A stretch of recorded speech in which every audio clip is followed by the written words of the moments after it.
आज का हमारा टॉपिक है एब्सोल्यूट इओसिनोफिल काउंट।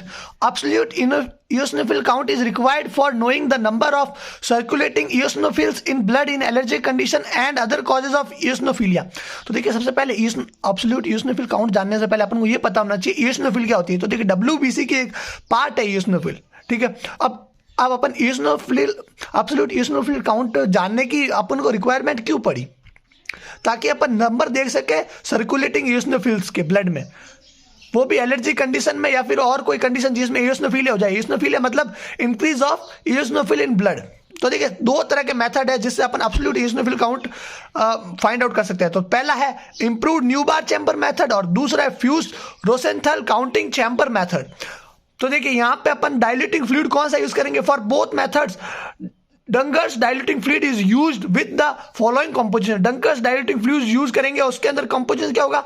उसके अंदर इओसिन होगा 200 mg, डिस्टिल वाटर होगा 90 ml और एसीटोन होगा 10 ml। इन सारे कंपोजिशन बनेगा डंकर्स डाइल्यूटिंग फ्लूइड। तो देखिए, eosin stains the eosinophil granule bright red. तो इओसिनोफिल होगा जो कि है ना, इओसिनोफिल को है ना, इओसिनोफिल ग्रैन्यूल होगा उसको ब्राइट रेड कलर का स्टेन करेगा। और water is use to lyse red cell, और जो वाटर अपन यूज करेंगे वो लाइज करेगा रेड सेल को। और एसीटोन क्या करेगा? ये फिक्सेशन करेगा इओसिनोफिल का। तो देखिए, इओसिन तो है ना इओसिनोफिल के ग्रैन्यूल को रेड कलर देगा, वाटर लाइज करेगा आरबीसी को, और ये एसीटोन करेगा अपने फिक्सेशन करेगा इओसिनोफिल का। तो ये तीनों ही काम के हैं और इन तीनों का फंक्शन भी देख लिया, और इन तीनों के मिक्सर से अपन का डंकर्स डाइल्यूटिंग फ्लूइड बनता है। अब देखिए, पहला मेथड आ गया इंप्रूव्ड न्यूबार चैम्बर मेथड, जो कि अपन ने ऑलरेडी पहले यूज कर चुके हैं अपन आरबीसी काउंट, डब्ल्यूबीसी काउंट सबके लिए। तो this is counting of eosinophil in a calibrated chamber by diluting of blood to 1:10 dilution with the diluent which causes lysis of RBC and stains WBC। देखिए, अब अपन जो ये कर रहे हैं, ये इओसिनोफिल का काउंट कर रहे हैं, तो अपन कैलिब्रेट चैम्बर के अंदर डाइल्यूटिंग फ्लूइड डालेंगे और वो ब्लड के साथ कितना डाइल्यूशन होगा? 1:10 के मतलब है ना रेशियो में डाइल्यूशन होगा। और फिर अपन जो डाइल्यूएंट होगा उसका काम क्या होगा? वो है ना आरबीसी को तो लाइसिस करेगा, मतलब मार देगा, और है ना स्टेन करेगा डब्ल्यूबीसी को। तो प्रोसीजर, अब हम ये प्रोसीजर किस तरह से करते हैं? देखिए, suck anticoagulant blood up to mark 1 in WBC pipette. देखिए, अब अपन इसके अंदर यूज करेंगे डब्ल्यूबीसी पाइपेट। तो देखिए, अपन ने डब्ल्यूबीसी पाइपेट पहले भी देखी थी। तो अपन एंटीकोगुलेंट ब्लड डालेंगे 1 मार्क तक। तो यहां पे देखिए, ये रही डब्ल्यूबीसी पाइपेट और इसमें 1 मार्क तक अपन एंटीकोगुलेंट ब्लड डालेंगे। और फिर अपन wipe tip and outside of pipette. अब टिप और है ना आउटसाइड अपन उसको वाइप करेंगे और draw diluting fluid up to mark 11। अब 11 मार्क होगा वहां तक अपन डाल देंगे डाइल्यूटिंग फ्लूइड, जो कि डंकर्स डाइल्यूटिंग फ्लूइड होगा। यहाँ पे 11 मार्क है वहां तक। और उसकी डाइल्यूशन कितनी होगी? जहां पे एंटीकोगुलेंट ब्लड और इसकी, तो 1:10 की डाइल्यूशन होगी। फिर अपन उसको मिक्स कर देंगे 2 से 3 मिनट के लिए, और फिर अपन न्यू बार चैम्बर में उसको कर देंगे चार्ज। 1 से 2 ड्रॉप पहले डिस्कार्ड करके फिर उसको न्यू बार चैम्बर में चार्ज कर देंगे। अपन ने न्यू बार चैम्बर भी पहले पढ़ चुके हैं अपन। ये देखिए, न्यू बार चैम्बर है, ये इस तरह का न्यू बार चैम्बर होता है। इसके अंदर अपन चार्ज कर देंगे 1 से 2 ड्रॉप डिस्कार्ड करके, और फिर अपन 2 मिनट तक उसको सेटल डाउन होने देंगे। फिर अपन इओसिनोफिल को देखते हैं लो पावर में, जो कि 10x होगा। तो 4 कॉर्नर्स ऑफ, मतलब है ना 4 कॉर्नर होंगे न्यू बार चैम्बर के। उसमें अपन देखेंगे जैसे अपन ने टोटल ल्यूकोसाइट काउंट देखा था या फिर ल्यूकोसाइट काउंट देखा था, तो इओसिनोफिल होगी ना, उस पर क्या होगी? Having brightly red granules. Eosinophil पे अब अपन इओसिनोफिल को कैसे फाइंड आउट करेंगे डब्ल्यूबीसी में से? तो इओसिनोफिल पे ब्राइट रेड ग्रैन्यूल्स होगी।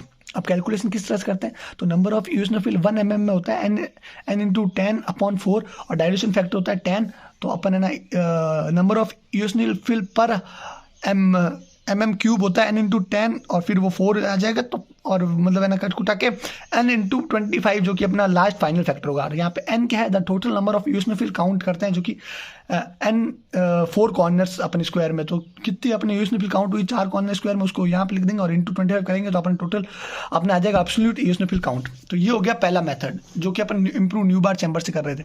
अब दूसरा मेथड है जिसका नाम है fused Rosenthal counting chamber method. This is preferred method in which the ruled area for counting is 16 small squares। अब ये प्रीफर्ड मेथड है जिसमें अपन है ना, मतलब है ना काउंटिंग के लिए, जिसमें 16 स्क्वायर्स होते हैं, 1 mm ईच होता है, और डेप्थ होती है उनकी डायमीटर, डेप्थ ऑफ डायमीटर होता है इनका 0.2 mm hence more cells are counted. तो अगर इसके अंदर 16 अगर वो स्मॉल स्क्वायर है तो ज़्यादा सेल्स काउंट होंगी और वो ज़्यादा एक्यूरेट रिजल्ट देगा। Rest of the method including diluting fluid are similar. और बाकी जो डाइल्यूटिंग फ्लूइड है जो कि डंकर्स है वो की सेम ही रहेगा दोनों में। अब अपन देखते हैं normal range of eosinophil.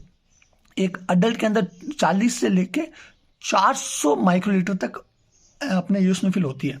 But अगर अब नॉर्मल होगा तो अगर इंक्रीज होगा अगर इओसिनोफिल तो अपन इओसिनोफिलिया बोलते हैं, और डिक्रीज हो जाएगा इओसिनोफिल तो इओसिनोपिनिया बोलते हैं। अब देखिए कॉजेज क्या क्या होते हैं। तो causes of eosinophilia, increase eosinophil का कॉजेज क्या होगा। पहला होगा एलर्जिक डिसऑर्डर में क्या है इओसिनोफिल बढ़ जाती है।